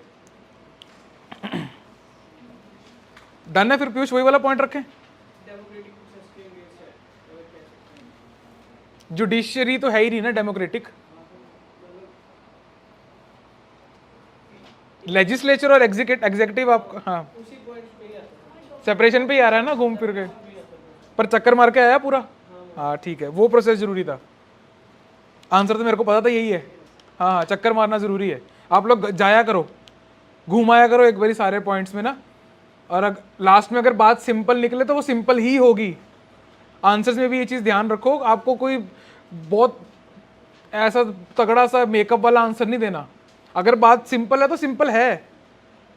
जैसे फॉर एग्जाम्पल, अरे यार I forgot to carry the papers, I think आप लोगों ने वापस ले लिया वो लास्ट टाइम। 2 लोगों को मैंने कमेंट लिखा, आपने वर्ड लिमिट एक्सीड कर दी है, और करी थी 250 वर्ड्स, उन्होंने लिखा ऊपर के 250 वर्ड्स का आंसर है, 250 भी एक्सीड कर दिए। And I got one answer जो 100 वर्ड्स लिखने में उसको प्रॉब्लम हो रही थी, एक पेज पे आंसर खत्म हो गया था उसका। एंड एक पेज वाला answer was way better than the 250 words वाला आंसर। क्यों है ऐसा?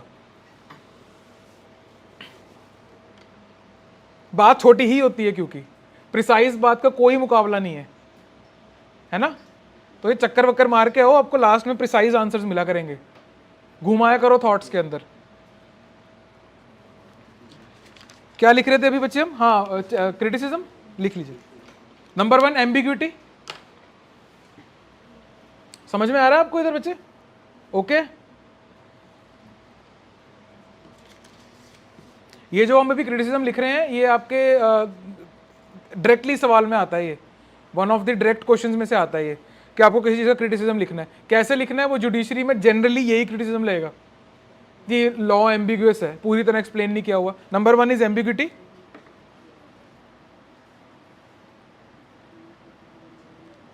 एम्बिग्यूटी का मतलब लॉ में तो एम्बिग्यूटी है ही है, ये भी एम्बिग्यूटी है कि ये इन्वोक कब करना है, व्हेन टू इन्वोक। 2 ऐसे एरोज में डाल लीजिए एम्बिग्यूटी कैसे। Number 1, no clarity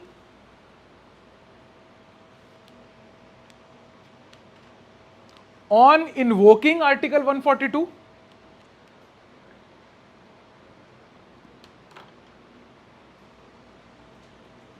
second is the term complete justice is blurry,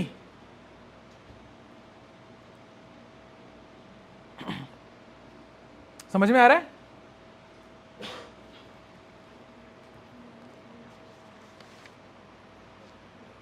next is against the separation of power.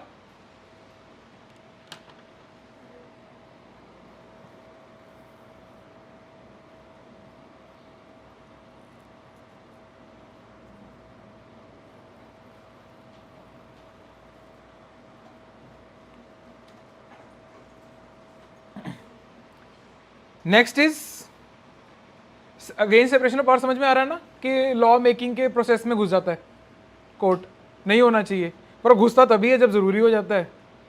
तो आप लोग मन बना लेना कि क्या है ना। आइए, next is promotes judicial overreach.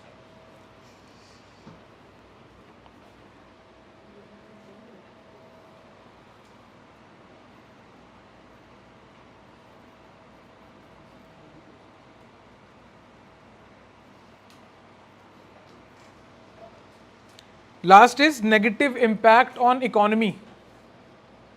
कुछ भी उठा के कभी भी बैन कर देते हैं, है ना। तो अगर आप फेस्ड मैनर में आउट करते हो तो थोड़ा इजी रहता है।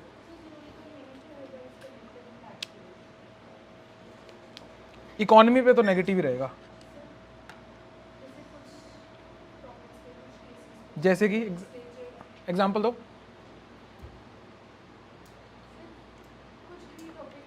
मतलब इमेजिनरी टॉपिक, इमेजिनरी जजमेंट दे दो मेरे को। वो 142 के अंडर थोड़ी है। ये इसको उस सेंस में लेके जाओ, बैनिंग वाले में लेके जाओ। कोई भी banning, fire crackers, liquor, advertisement banning.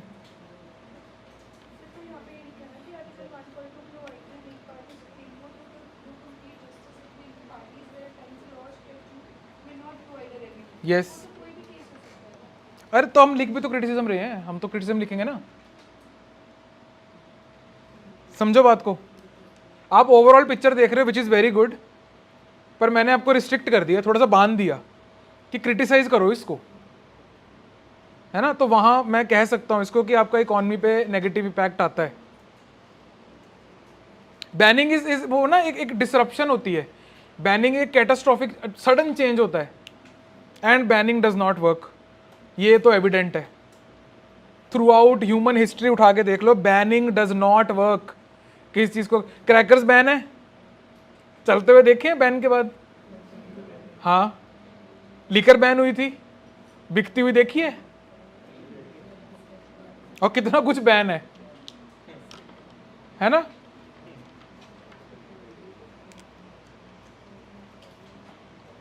चलिए बच्चे आगे चलते हैं।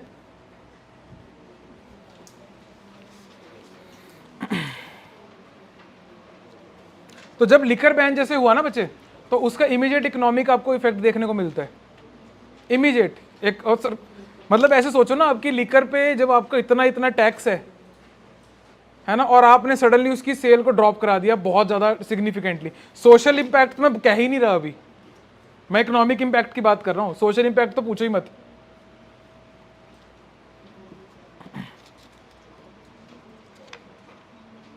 सो this is one nation one ID card program. इस आईडी कार्ड को अपार आईडी कार्ड बोला जाता है, which stands for automated permanent. ये लिखा हुआ है बच्चे यहाँ पे, academic account registry, ministry of education का इनिशिएटिव है। पीसीएस वाले खासकर इसकी फुल फॉर्म और इसकी नोडल एजेंसी, ये दोनों याद कर लें।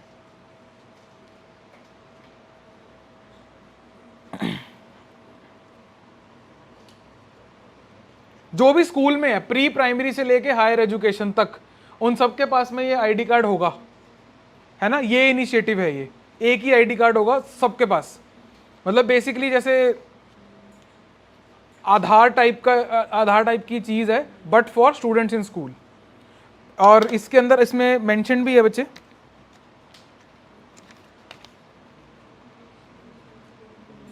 हाँ, सेकंड लास्ट पॉइंट देखेंगे, this system known as edu locker. सबसे पहले तो इसको भी आप मार्क कर लीजिए पीसीएस के लिए। अर्थ बच्चे नेक्स्ट पेज पे, page number 11, edu locker enable students to digitally track there academic progress.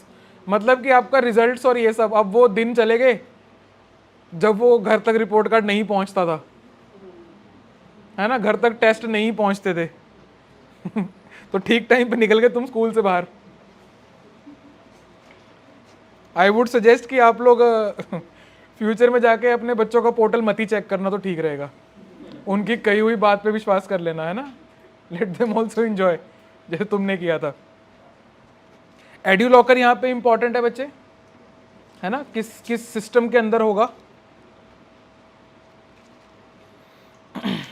ठीक है जी, ये तो होगी बात। इसमें कंसर्न क्या है इसका?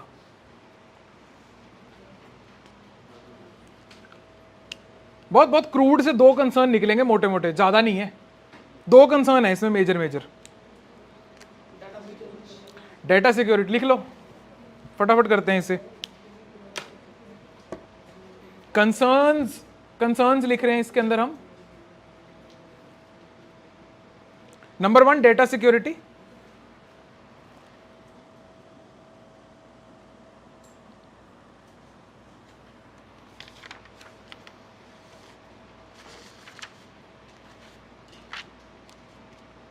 दूसरा क्या हो सकता है? इनिशियली यस, आधार भी था। हाँ, नहीं, कहाँ रिग्रेस है यार, एक चीज करनी पड़ती है।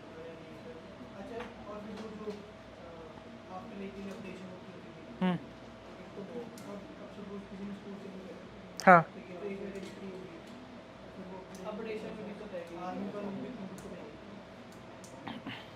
यार थोड़ा सा ब्रॉड करो माइंड, नैरो है, बहुत बहुत रिग्रेसिव पॉइंट दे रहे हो आप। पॉइंट ठीक है, नो डाउट कि दिक्कत आएगी, लेकिन आप जब आपकी पूरी इकोनॉमी डिजिटल होती जा रही है ना, उसमें ये पॉइंट शोभा नहीं दे रहा।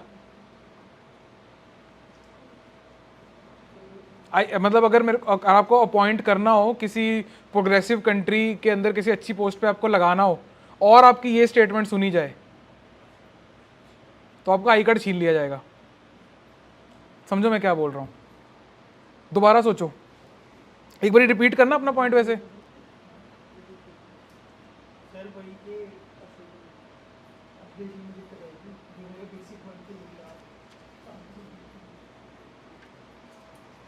ठीक है,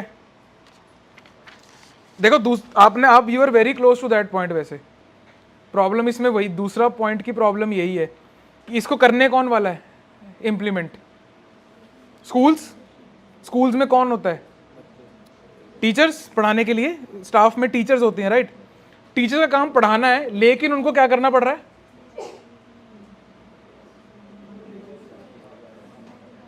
नॉन एजुकेशनल वर्क करना पड़ रहा है, एडमिनिस्ट्रेटिव काम करना पड़ रहा है, और ये अच्छे खासे स्केल पे होगा। तो इनिशियली यस, यही बोलना चाह रहे थे आप, अपडेट की बात करते हैं। हाँ जी बच्चे,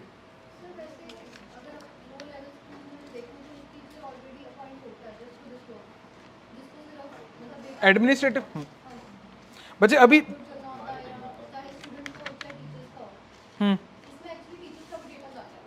बिल्कुल, इसमें हाइट, वेट सब कुछ जाएगा, ब्लड ग्रुप सब कुछ ट्रैक होगा और बार बार ट्रैक होगा। हाँ जी बच्चे, पॉइंट क्या है?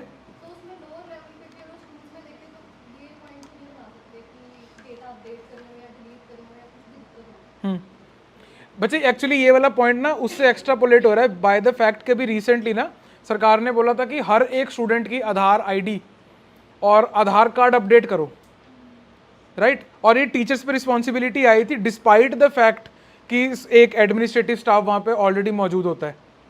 अगर किसी स्कूल में 2500 3000 बच्चा अगर पढ़ रहा है ना, जो कि किसी भी प्राइवेट स्कूल में करंटली पढ़ रहा है एवरेज तौर पे, राइट? तो वहाँ पे टीचर्स पे रिस्पॉन्सिबिलिटी आती ही है। No doubt there final end पे कोई स्टाफ है, लेकिन वो स्टाफ अकेला नहीं 3000 बंदों की एंट्री करेगा। लॉजिकल यही बनता है कि क्लास टीचर 60 बच्चों की कर दे। और प्रॉब्लम इसमें पता है क्या है? इसमें पेरेंट्स का कंसेंट चाहिए। उस टीचर को 60 पेरेंट्स का कंसेंट लेना पड़ेगा इस पर्टिकुलर चीज के अंदर जाने के लिए, राइट? इसलिए ये प्रोसेस टीडीएस है। तो जो अरमान ट्राई कर रहा है जिस तरफ जाने की, वो इनिशियली तो प्रॉब्लम है, अपडेट तो फिर छोटी बात है कि किसी एक बच्चे ने स्कूल चेंज करना है, अपार आईडी में जाके उसको स्कूल का नाम चेंज करना है, वो नहीं है मुद्दा। स्टार्टिंग में आईडी बन रही है, वो मुद्दा है।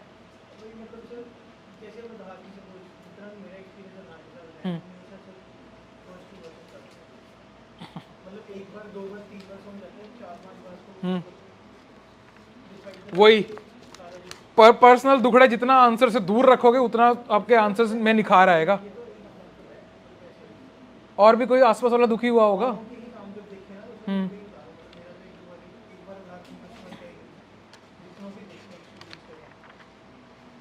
यार मतलब चलो ठीक है, अब तुमने वर्ड ही पर्सनल एक्सपीरियंस यूज कर दिया, उसमें तो मैं क्या ही अब बहस करूंगा। हाँ ठीक है बच्चे, समझे आप पॉइंट क्या बात कर रहे हैं हम?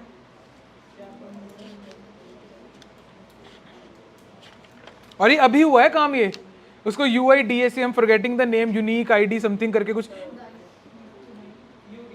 नहीं वो तो है, UDISE वो कोई पोर्टल है अलग से ना, एजुके कहाँ है बच्चे? हाँ right, this one, unified district information system for education, UDISE।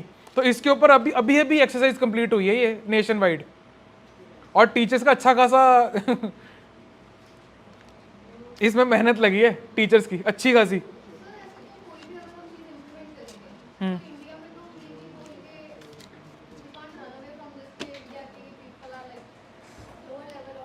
Yes, perfect, बिल्कुल परफेक्ट परफेक्ट। यही यही है इस क्लास का मुद्दा, यही है इस पूरी तैयारी का मुद्दा, कि हम लोग ये नहीं बोल सकते क्योंकि ये मुश्किल है इसलिए हम नहीं करेंगे। खासकर तुम लोग नहीं बोल सकते, तुम लोगों ने सबसे मुश्किल एग्जाम को हाथ डाला है, तो अब तुम नहीं ये कह सकते अरमान, अब नहीं ये कहना कि यार ये मुश्किल, ये नहीं, ये रहने दो ये क्योंकि ये मुश्किल है।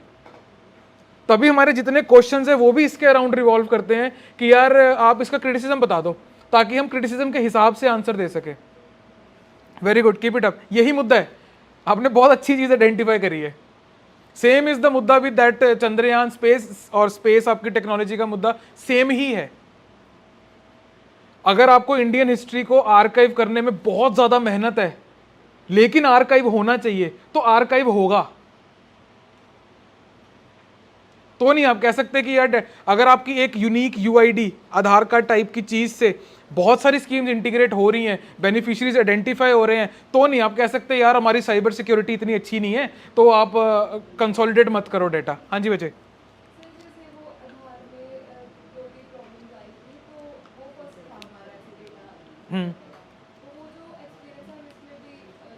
बिल्कुल कर सकते हैं, बिल्कुल कर सकते हैं। लीगैलिटी का इशू आया था उसके अंदर, है ना, क्योंकि Aadhaar card is not a major, not वो प्रमाण नहीं है आपके सिटीजनशिप का। Aadhaar card does not certify कि आप इंडिया के सिटीजन हो, तो वो क्या है? वो सिर्फ एक ID कार्ड है। तभी देखा ना वो इसके कोई मैच होता है उसमें वो कोई पाकिस्तान को हरा देता है, उसका आधार कार्ड ही बना देते हैं प्लेयर्स का, है ना। क्यों, क्या क्या है वो इमोशन है आधार कार्ड, वो एक इंडिया की एक आइडेंटिटी बन चुकी है। हालांकि Aadhaar card is not major of India citizenship, समझ रहे हो। देयर इज अ पॉसिबिलिटी कि आने वाले टाइम के अंदर यू विल फाइंड कि इंडिया की पॉपुलेशन से ज्यादा आधार कार्ड हो गए, देयर इज अ पॉसिबिलिटी यहाँ पे। बट पॉइंट बहुत अच्छा हाईलाइट हुआ है अब क्लास में, आज मेरे को बहुत मजा आया इस चीज से। यही मुद्दा है कि भाग नहीं सकते हम। चीज कितनी अच्छी है, एक ID कार्ड है, कोई एजेंसी ने कहीं रिक्रूटमेंट करनी है, कुछ करना है, किसी ने स्कूल चेंज करना है, you can just go and check out उसकी डिटेल्स, और पास्ट का सारा रिजल्ट सामने आ जाएगा। It's a very good thing. Teachers comments ये वो सब कुछ आ जाएगा। आप लोग जाते होंगे वैसे, आप लोग ना शायद रियलाइज नहीं कर पा रहे हो, कभी पुराने डॉक्यूमेंट्स खुलते होंगे ना, तो आप लोग अपने तीसरी क्लास का सर्टिफिकेट या 5वीं क्लास का रिपोर्ट कार्ड आप देखते हो, वो सब चीजें, पर आपके पास सिर्फ तीसरी का है, 5वीं का है, 6वीं का भी गुम गया, ये कि कंसोलिडेट हो जाएगा पूरी आपकी, आप एक डॉक्यूमेंट बन जाओगे, आपकी आइडेंटिटी। यस, नेक्स्ट वो है, हाँ राइट राइट राइट, समझ, now you are understanding the trend. हमने क्रिमिनल डेटा रिकॉर्ड भी सेंट्रलाइज कर दिया, हम हेल्थ का भी करना चाह रहे हैं, जो स्कीम्स है ना उसके अंदर हेल्थ का भी हो रहा है ना, तो ये सेंट्रलाइज डेटा है।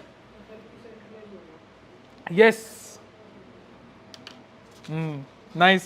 1.5 साल बाद क्लास में हमने एक चीज अंडरस्टैंड कर ली है, this is called the power of process. ये चीज अगर मैं आपको 1.5 साल पहले बताता ना कि चीजें सेंट्रलाइज हो रही हैं और उसका फायदा है, आप लोगों को इतना समझ में ना आता। Now you have understood the process कि ये चीज सेंट्रलाइज हो रही है, इससे क्या क्या फायदा हुआ है, now it is something else. But जब आप मेंस में आंसर लिखोगे तो अगर आप स्ट्रेट फॉरवर्ड स्टेटमेंट लिख सकते हो कि चीजें सेंट्रलाइज हो रही हैं और उसका फायदा है, क्योंकि एग्जामिनर प्रोसेस से निकला हुआ है। नाइस। आज करवा चौथ के त्योहार पे, है ना, आपका व्रत फाइनली टूट गया है, वेरी गुड। चलें आगे, सेपरेशन ऑफ पावर की बात कर ही रहे थे, so there is also another topic on that.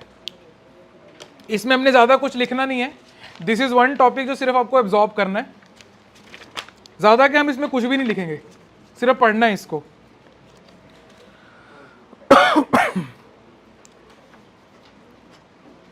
So ministry of finance ने एक नोटिफिकेशन निकाली है कि सारे डिपार्टमेंट्स को बोला गया है कि अपने टॉप ब्यूरोक्रेट्स को, है ना, joint secretaries, directors, deputy secretaries को रथ प्रभारीज, रथ प्रभारी मतलब बाद में लिखा हुआ है चैरियट इंचार्ज, एक रोड शो निकलेगा, उसमें ये लोग उनको करेंगे कि पिछले 9 सालों में सरकार की क्या क्या अचीवमेंट्स हैं।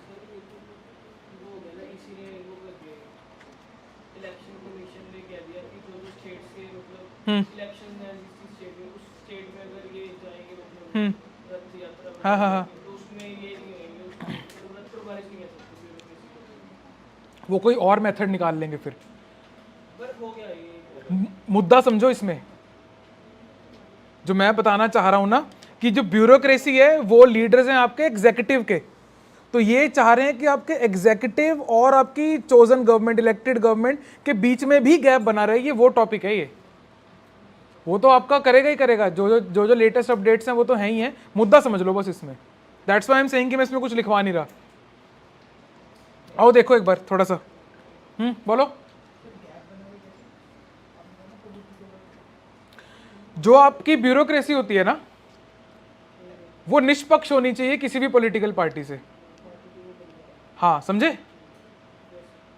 तो आपका काम है जो भी पार्टी पावर में है उसकी जो भी पॉलिसी है आपने इंप्लीमेंट करनी है, एंड दैट इज ऑल। तो जब आपको इस तरीके से सिलेक्ट किया जाएगा कि आपने इस पर्टिकुलर सरकार का वो रथ यात्रा निकल रही है और ब्यूरोक्रेट सामने बैठा है, तो वो टेक्निकली वो पॉलिटिकल एजेंडा का पार्ट बन गया जबरदस्ती, और इस चक्कर में ऑफिस के अंदर भी गुटबाजी होगी। समझ रहे हो? ये प्रॉब्लम है इसमें। जब हम सेपरेशन ऑफ पावर की बात करते हैं ना, तो हमने बहुत अच्छी डिटेल में समझा हुआ है कि जुडिशरी और लेजिस्लेचर की सेपरेशन ऑफ पावर क्या होती है। एग्जीक्यूटिव और लेजिस्लेशन की सेपरेशन ऑफ पावर पे इतना ज़्यादा काम नहीं होता, क्योंकि इंडिया में फ्यूज्ड है। वही मंत्री ही लॉ बना रहा है, मंत्री ही वहाँ पे उसका मिनिस्टर भी है उस पर्टिकुलर मिनिस्ट्री का, है ना। तो यहाँ पे जो हमारी पार्लियामेंट है वो फ्यूज्ड है, एग्जीक्यूटिव इज ए सब पार्ट ऑफ लेजिस्लेचर। समझ रहे हो? पता नहीं है तो ठीक है। तो अगर ये आपके पार्लियामेंट में ये लेजिस्लेचर है, राइट, तो इसमें से एक चंक होता है जो आपका एग्जीक्यूटिव होता है ना। एमपी ही, सारे एमपीज आपके मिनिस्टर नहीं होते, लेकिन हर मिनिस्टर आपका एमपी, हाँ, है ना। तो ये इस सेंस में बोल रहा हूं मैं। तो यहाँ पे हम सेपरेशन ऑफ पावर करनी थोड़ी मुश्किल हो जाती है, तो ब्यूरोक्रेसी एग्जीक्यूटिव में आता है। तो बस यही है, आई थिंक आप लोग समझ गए हो मुद्दा। इंपैक्ट देख लीजिए, impact of politicisation of bureaucracy. क्या इंपैक्ट होगा? स्ट्रेट फॉरवर्ड है, 2-3। Resistance from the opposition obviously, violation of central civil services code, ठीक है, जिसके अंदर लास्ट अगर आप पॉइंट देखेंगे बच्चे 11th पेज के ऊपर बिल्कुल last line, which directs that no government servant shall take part in any political activity, any, और यहां पे तो नोटिफिकेशन आई है।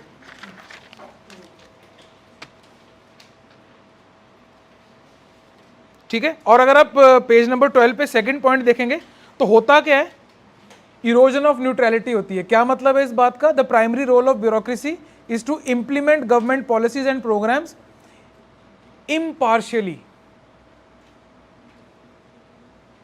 ये हार्म हो रहा है यहां पे, ठीक है बच्चे। और undermining professionalism, loss of public trust हुआ है, आप लोगों का हुआ है, आप पब्लिक हो ना इस केस में, हुआ है कि नहीं हुआ है? हाँ, अब ठीक है जी, आपको एक और वेपन दे दिया, समय पे दाग देना कभी, जहाँ पे बात होगी ना इंडिपेंडेंस ऑफ ब्यूरोक्रेसी की या कहीं पे भी है कुछ इस टाइप की बात है, सो ये आपको एक वेपन दे दिया है।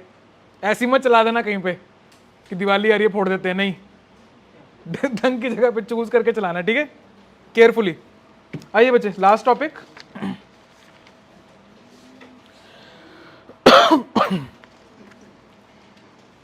ये जो चंडीगढ़ में हो रहा है ना, कैमरास वगैरह लगे हुए हैं, जिसको बोलते हैं ये wides, video incident detection and enforcement system, video incident detection का मतलब अगर कोई इंसिडेंट हुआ है वो डिटेक्ट होगा कि अगर किसी टू व्हीलर ने हेलमेट उसने नहीं पहना हुआ तो सिस्टम अपने आप डिटेक्ट कर देगा। सीट बेल्ट नहीं लगी हुई, सिस्टम डिटेक्ट कर लेगा।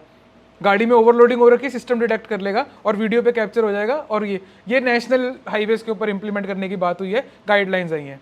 As simple as. आप लोग तो जी रहे हो इसको, है ना? गए हो चंडीगढ़ साइड डर डर के? सडनली कैब वाला भी, जब कैब में अगर जाते होंगे, घुसते ही चंडीगढ़ में स्लो हो जाता है ना? वो that is that particular system. Let's write something about NHAI। हमने बहुत टाइम से आई थिंक इस ऐसी चीज को कवर नहीं किया है। This is the last topic, फिर चलते हैं।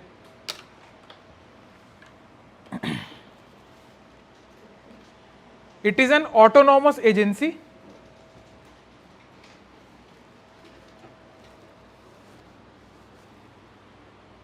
अंडर द मिनिस्ट्री ऑफ, सवाल है ये, of road transport and highways. हाँ हाँ जी हाँ जी, union ministry of road transport and highways.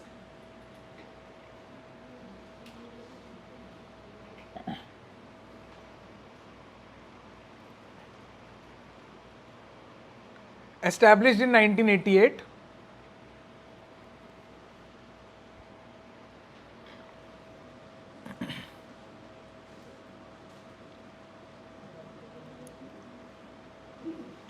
led by a chairman,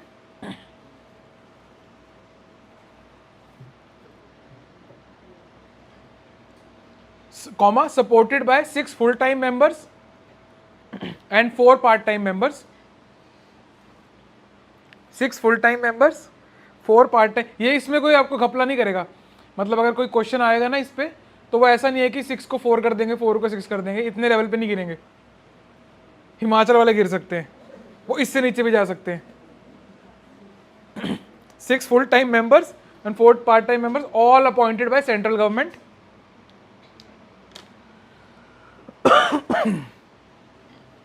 Signed MOU, memorandum of understanding,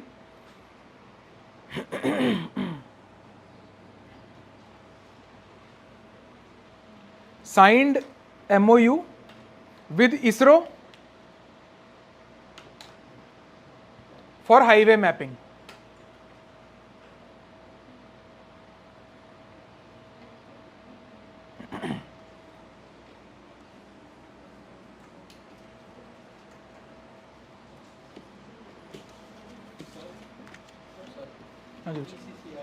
हाँ, BCCI नहीं बच्चे, तमिलनाडु सोसाइटी रजिस्ट्रेशन एक्ट के अंडर है वो। BCCI सोसाइटी है वो। बाहर करते हैं बात इस पे। मुझे पता है कहाँ से आ रहा होगा सवाल आपका।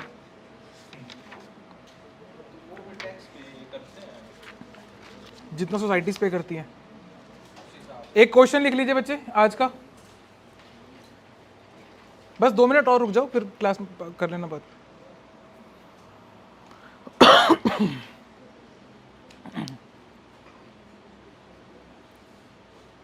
Sustainable village tourism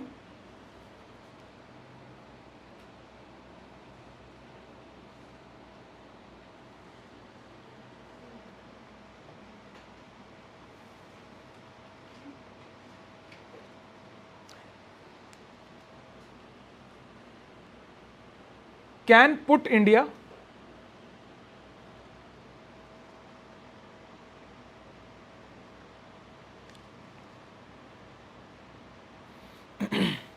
among the top tourist destinations of the world।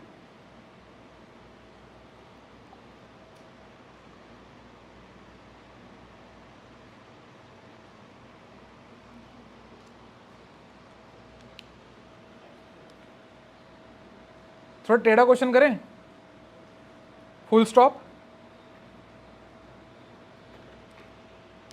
Design a road map for achieving the same.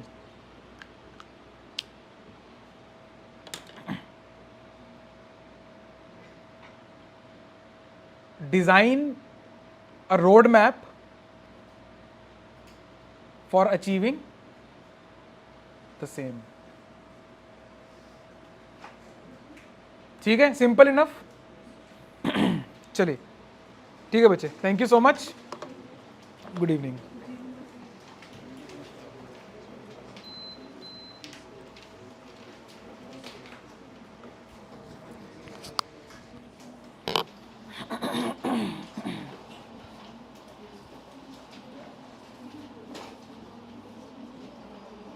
So that is all about today's lecture.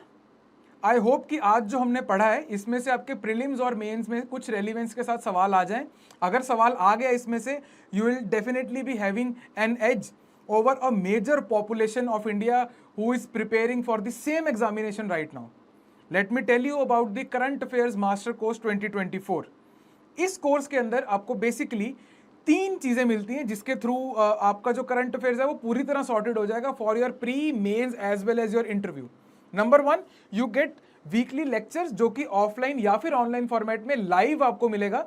क्या फर्क है इसमें और अभी करंट वीडियो के अंदर, दैट इज कि इसके अंदर आपके पास में इंटरेक्शन, काउंटर क्वेश्चनिंग करने की सहूलत होगी। नाउ एवरीबडी नोज कि अगर आप काउंटर क्वेश्चनिंग और सवाल जवाब करते हैं तो आपकी मेंटल एबिलिटी इंक्रीज होती है, आपके न्यूरल नेटवर्क्स बढ़ते हैं। That is how we should prepare for anything. Next, you get weekly PDFs. जो टॉपिक्स यहां पे कवर नहीं होते हैं लेक्चर्स के अंदर, उसको वीकली पीडीएफ के फॉर्मेट के अंदर आपके डैशबोर्ड के अंदर प्रोवाइड किया जाता है, राइट, ताकि आपका कुछ भी पार्ट जो है वो मिस ना हो, इसके बाहर आपको जाने की जरूरत ही नहीं है। Last, you get weekly test. जो भी हमने पढ़ा है उसको हम कंसोलिडेट करेंगे वीकली एक टेस्ट देके, राइट। दिस इज द त्रिशूल मॉडल। अगर आप त्रिशूल गाड़ दोगे तो उसके बाद में आपको करंट अफेयर से परेशान होने की जरूरत नहीं है। This is the complete course. इस कोर्स के बाहर आपको कुछ भी और पढ़ने की जरूरत नहीं है। Link is in the description, go check it out and subscribe to the channel, ताकि आपके पास ये जो लेक्चर्स हैं ये आपको रेगुलरली आपको मिलते रहे, कुछ भी चीज आपकी मिस ना हो। अगर आपने सोच लिया है, we have dreamed it, we can do it. जिद से जीत तक।